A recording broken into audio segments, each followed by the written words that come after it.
المرسلين صلى الله ربنا على النور المبين أحمد المصطفى سيد المرسلين صلى الله ربنا على النور المبين أحمد المصطفى سيد المرسلين صلى الله ربنا على النور المبين أحمد المصطفى سيد المرسلين صلى الله ربنا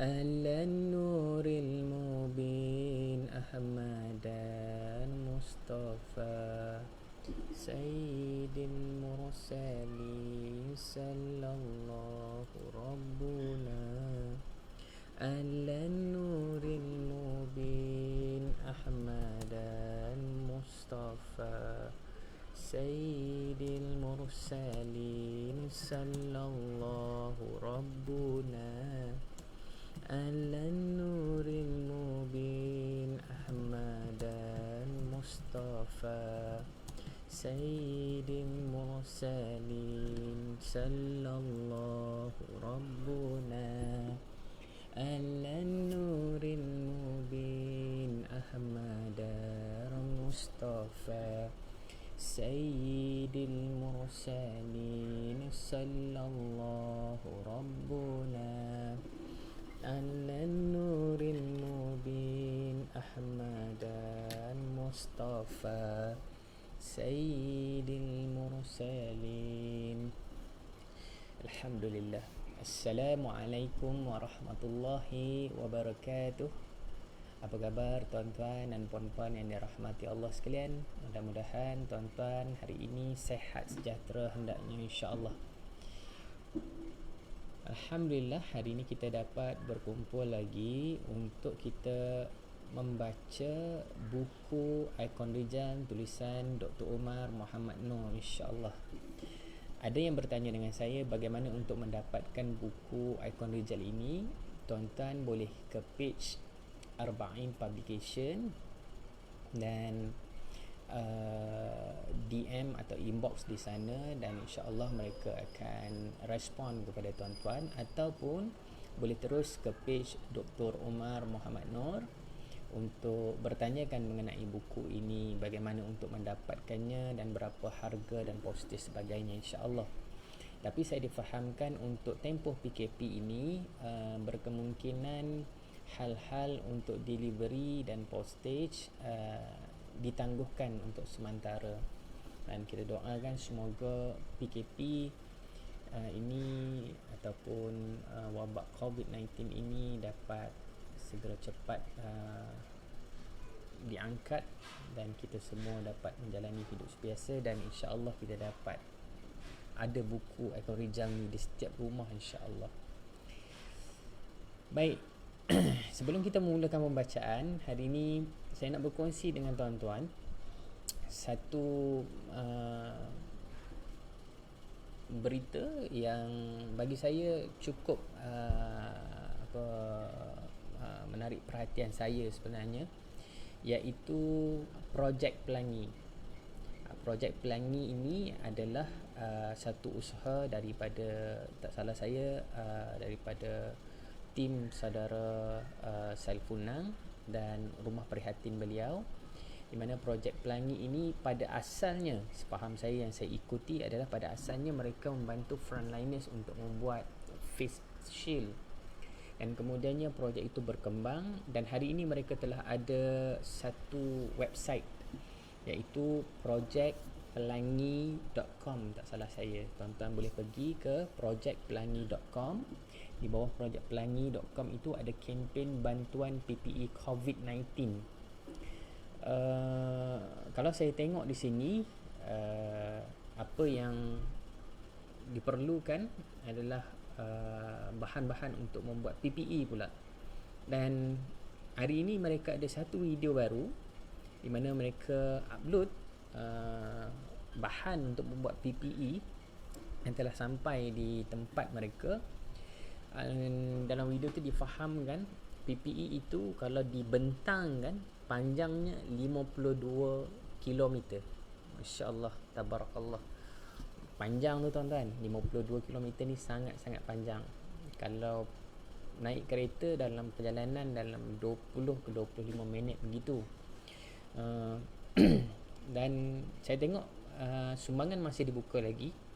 Mereka target untuk dapat 1 juta donation, dan alhamdulillah sekarang ini telah melebihi 500,000 atau setengah juta, dan masih meneruskan projek ini.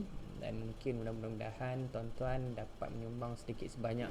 Antara amount yang tuan-tuan boleh sumbangkan ada serendah RM5 tuan-tuan.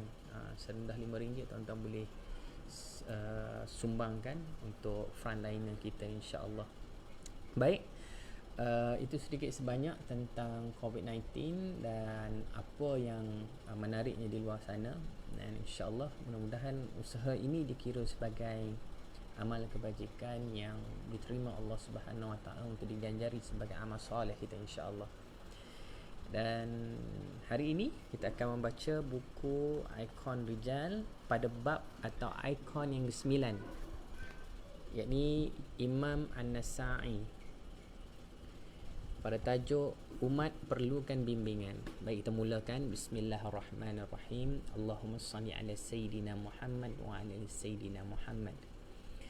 Tokoh ulama yang menjadi perbincangan kali ini sangat istimewa. Beliau ulama yang sangat pakar dalam ilmu kritik hadis. Kitab Sunan karangan beliau menjadi salah satu daripada 6 kitab rujukan terpenting dalam Islam. Beliau adalah Abu Abdurrahman Ahmad bin Syu'ab An-Nasa'i.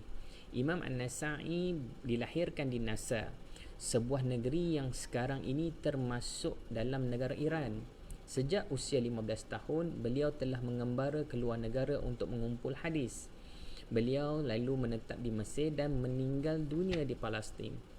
Selain kitab As-Sunan An-Nasa'i yang terkenal, beliau turut menulis banyak buku. Salah satunya adalah sebuah buku bertajuk Qasa'is Ali. Buku ini khas menghimpunkan hadis-hadis yang menceritakan kelebihan-kelebihan Ali bin Abi Talib. Semoga Allah meridai beliau. Buku ini pernah mencetuskan kritikan dalam kalangan ulama pada masa itu. Mereka mempersoalkan mengapa An-Nasa'i menghaskan sebuah kitab tentang Ali bin Abi Talib. Mengapa beliau tidak menulis kitab membincangkan keutamaan Abu Bakar, Umar Al-Khattab dan Uthman bin Affan.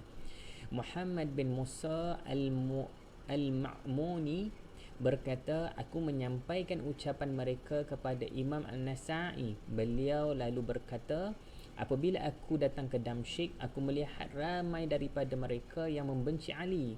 Aku lalu menulis kitab Al-Khasa'is. Aku berharap Allah akan memberi hidayah kepada mereka menerusi buku ini.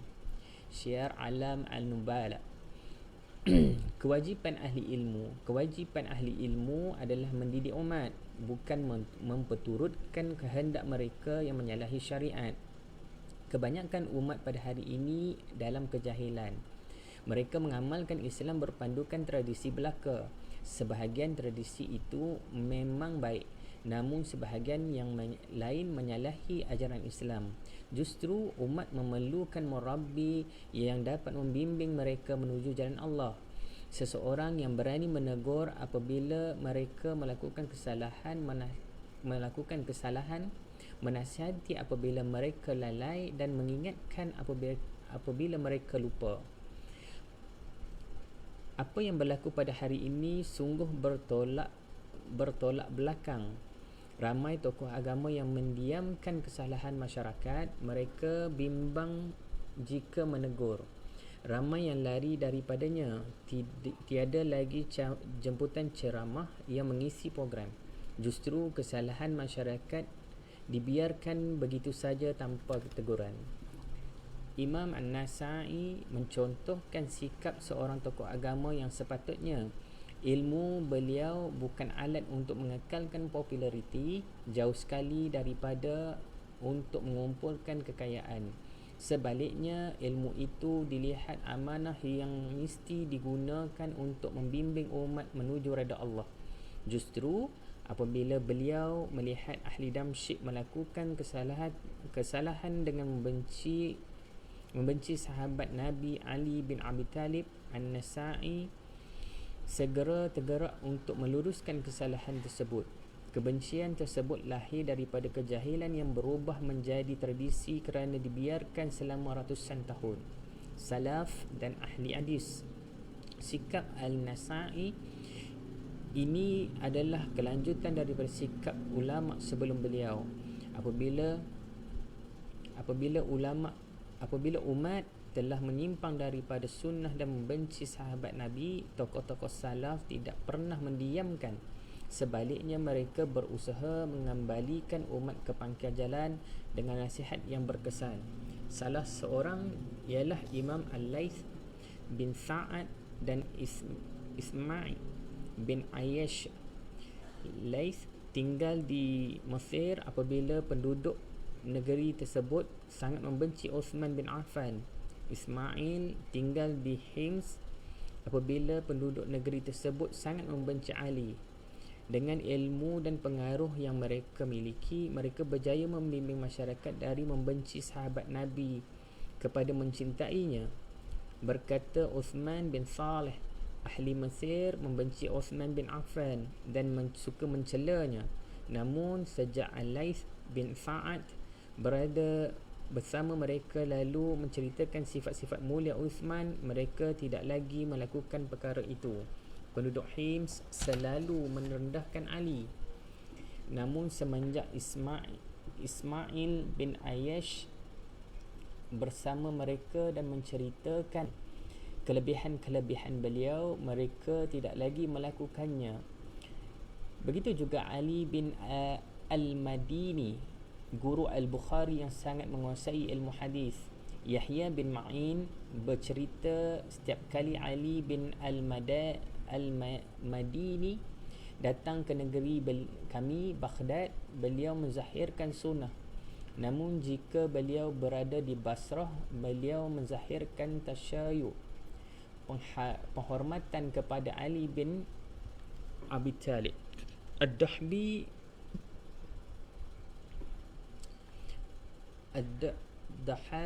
Ad-Dahabi menjelaskan beliau menyebutkan kelebihan-kelebihan Ali di Basrah kerana penduduk negeri ini bermazhab Uthmaniyun, mengagungkan Uthman bin Affan dan membenci Ali. Umat hari ini sekiranya ramai tokoh agama kita yang meniru jejak langkah Al-Laith bin Sa'ad, Ibnu Al-Madini dan An-Nasa'i, umat akan terbebas daripada sifat taksub. Pada hari ini, cabaran kita bukan lagi kalangan yang memandang negatif kepada sahabat Nabi. Tidak dinafikan kalangan sebegini masih ada daripada kumpulan Syiah Asrim. Alhamdulillah, nisbah mereka sedikit di negeri kita. Majoriti umat Islam tahu bahawa sikap ini salah kerana menyalahi pelbagai dalil Al-Quran dan Hadis. Siapa yang berminat kepada perbahasan ini, sila rujuk terjemahan saya bagi kitab I'tiqad Al-Bahaki yang bertajuk Akidah Ahli Hadis. Cabaran yang lebih praktikal pada hari ini ialah sikap setengah orang yang memiliki perspektif negatif kepada para ulama ahli sunnah sendiri. Saya pernah berjumpa dengan satu kalangan yang memandang rendah Imam Syafi'i dan Abu Al-Hasan Al-Asy'ari. Setiap kali disebut pandangan kedua tokoh ini, mereka mencemuh dan mencela. Sesetengah yang lain saya lihat membenci Ibnu Taymiyah dan Ibnu Qayyim. Mereka menuduh kedua-duanya sebagai mujassimah, menyerupakan Tuhan dengan makhluk. Hingga hari ini, kedua-dua kumpulan saling menuduh sesat antara satu sama lain. Menurut saya, kejahilan adalah faktor utama yang mendasari sikap ini. Mereka malas mengkaji dan mentaklid pandangan tanpa sikap kritis. Belajar setengah-setengah terkadang lebih bahaya berbanding tidak tahu sama sekali. Nasihat saya kepada pelajar, luaskan pembacaan dan jangan gopoh menyimpulkan. Luruskan niat untuk menggunakan ilmu untuk mendidik diri sendiri. Jangan ada niat untuk mengejar populariti dan kemasyhuran. Beberapa ramai orang yang masyhur beberapa masa yang lalu sekarang ini namanya tidak lagi dikenali. Berapa ramai wajah yang biasa menghiasi layar TV pada hari ini entah berada di mana. Semoga Allah memberkati ilmu dan masa kita. InsyaAllah. Alhamdulillah, kita selesai membaca seorang lagi tokoh Imam An-Nasa'i dalam kitab Kutub Sittah.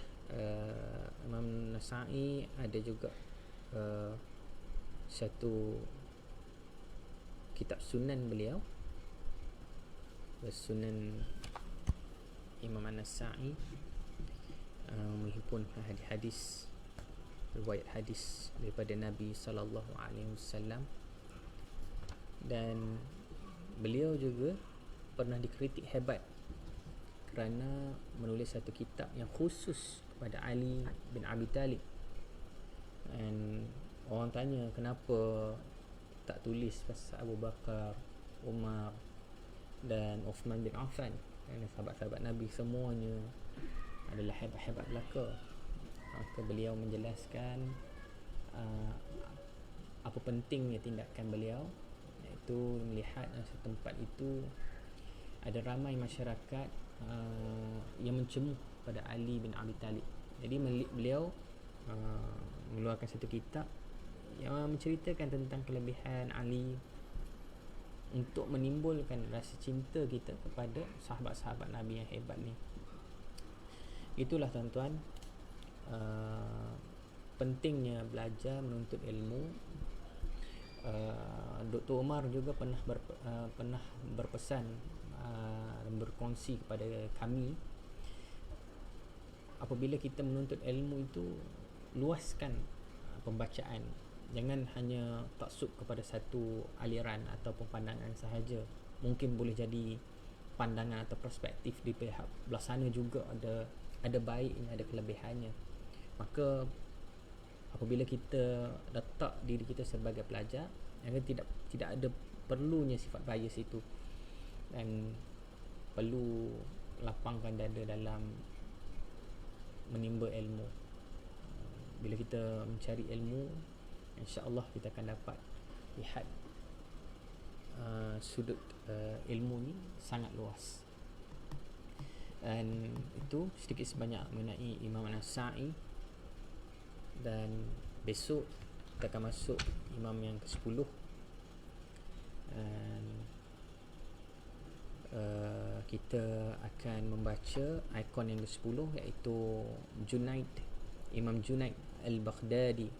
Ini satu nama tokoh besar yang selalu kita dengar, dan dalam tajuk kepentingan guru dan mentor.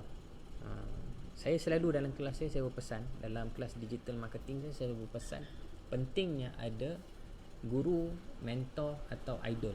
Ini salah satu skop yang sama.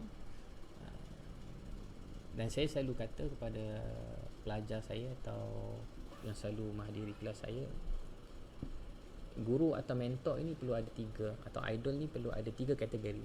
Yang pertama, ini adalah kategori wajib, iaitu Nabi sallallahu alaihi wasallam. Nabi Muhammad sallallahu alaihi wasallam adalah guru, idol dan mentor kita yang wajib. Itu tidak ada toleransi. Maka guru yang kedua adalah guru yang kita admire kepada dia, kita pandang tinggi kepada dia, tapi dia mungkin tidak berada dengan kita. Ada contoh, kalau dalam bidang digital marketing, saya adore kepada Neil Patel ataupun ikon-ikon besar Kalau dalam bidang motivasi, saya ada mungkin Brian Tracy ataupun Tony Robbins, guru-guru yang besar. Ataupun dalam bisnes kita ada Jack Ma, itu idol yang kita boleh tengok dia tapi mungkin tak boleh jumpa dengan dia. Dan yang nombor 3, idol, guru dan mentor yang kita adore pada dia dan kita boleh berjumpa dengan dia. Tujuan dia apa? Tujuan supaya kita boleh ambil ilmu dia dan belajar daripada dia, insya-Allah. Jadi ada 3 mentor, ada 3 idol. Yang pertama Nabi Muhammad sallallahu alaihi wasallam, yang kedua idol yang kita boleh tengok tapi kita tak boleh jumpa, yang ketiga kita boleh jumpa dan kita boleh tengok dan kita boleh dengar dia, insya-Allah. Baik, setakat itu saja tuan-tuan untuk hari ini.